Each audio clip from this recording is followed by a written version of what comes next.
Thank you very much for joining me in this video. As you know, I've encouraged you in the past in building up your investment portfolio to mix it up a bit. Get some single family homes, get some semi-detached, condos perhaps, townhouse, and I would suggest above all else, you add into the mix some multifamily buildings. Now, when I say multifamily, it can be anything. A 100-unit apartment building is a multifamily residential dwelling. But for our purposes, generally speaking, it will be 4 units or less. And the reason for that is once you get beyond that, the banks consider it commercial, comes under their commercial division. Their mortgages are commercial, they're harder to acquire, they require more of a down payment, and their criteria for qualifying is heavier and the interest rate's a little bit higher. So let's talk usually single, duplex, and triplexes. And when you have multifamily dwellings, there's some challenges with that. You've got to make sure you get a mix of people in there that get along. If they don't get along, you've got a problem.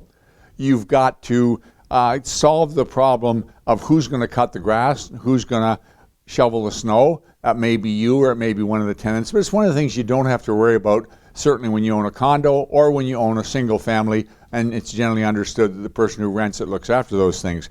But I think you'll find there's a lot of advantages, and the biggest one is cash flow. You just get a better return based on what you pay for the property. But it comes down to the question I want to talk about today is when you're looking for a multifamily property to invest in, do you want one that is custom built as a multifamily, or do you want one that's been converted from another use? For example, a big old Victorian turned into a multifamily. And I think you'll find that there's a lot of advantages in a purpose-built multifamily. By that I mean one that was designed as it is today. It doesn't have to be new, it doesn't have to be huge to be purpose-built. One of the advantages is floor plan. You know, you get a property that's been converted and it doesn't flow naturally. You get a property that's designed as a multifamily and you've got clear-cut common areas, you've got entrance and exits, usually 2 staircases, you've got area where you've got, let's say, a furnace room and a laundry room, and all these things design and make sense. In a converted dwelling, often they do not. Certainly in granny flats, I've seen it, where you've got to walk through somebody's living room to get to the other unit, and that's permissible in a granny flat. And you get this with these old Victorians where the staircase has been cut up and broken off to a door going through this wall and one thing and another. It just doesn't flow the way one that's been designed for what it is today. Another thing is the hydro. Hydro, if it's designed built, will likely have individual meters for each unit. And the advantage to that, of course, is that you can get the tenant to pay for the hydro. But it also usually has a meter in each unit. Nothing more frustrating than having a fuse blow in one of the units and the fuse panel's in another unit and the tenant isn't home. And so the advantage of having your breaker panel in your unit is very, very significant. You also have more adequate, generally, hydro. So if you want to put a window air conditioner in, usually there's the power available within that unit to do that.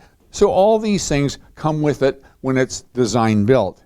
Sound attenuation is another one. One of the problems that you're going to have always when you have a multifamily dwelling is sound travel from one unit to another. Even a design build isn't guaranteed that there isn't going to be sound travel. You get demising walls, and often those demising walls carry a certain amount of sound. If you have a forced air system up through the ducting, you're going to get sound.